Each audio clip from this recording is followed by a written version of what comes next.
আমরা বলছি সেটা হচ্ছে পতিত সরকারের যে খুনি একেবারে গণহত্যাকারী 16-17 বছর ধরে, এটা এক মাসের ব্যাপার না, 16-17 বছর ধরে নির্বিচারে খুন করেছে, লুট করেছে এবং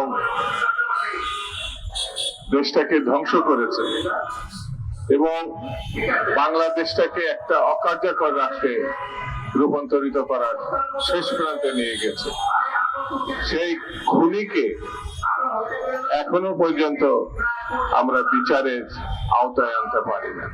তদন্তের নামে 6 মাস আমরা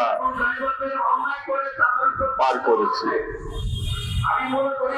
আমি সরকারের প্রতি আহ্বান জানাবো, যদি বিচার না করতে পারেন, যদি খুনিকে খুনি হিসাবে বলতে আপনাদের বাধা লাগে, অস্বস্তি লাগে, তাহলে ক্ষমতা থেকে ক্ষমতায় থাকার নৈতিক অধিকার আছে কিনা এই জিজ্ঞাসাটা আপনার নিজের কাছে করতে হবে। এত ভয়ঙ্কর একটা সরকার ছিল বাংলাদেশে, যে সরকার পার্লামেন্টকে ধ্বংস করছে, নির্বাচন ব্যবস্থাকে ধ্বংস করেছে, শুধু খুন অপহরণ এটা না, বাংলাদেশকে একটা শ্মশানে রূপান্তরিত করেছে।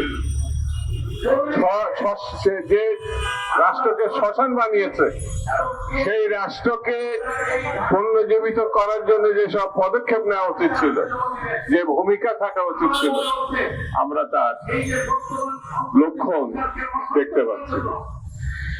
বন্ধুরা, আমি এই ঘটনার তীব্র নিন্দা জানাচ্ছি এবং অনতি বিলম্বে শেখ হাসিনা যথাযথ বিচার করে তার এবং তার যে দোষর, খুনি এবং খুনিদের দোষর বিচার করে যথাযথ ব্যবস্থা গ্রহণের আহ্বান জানাই।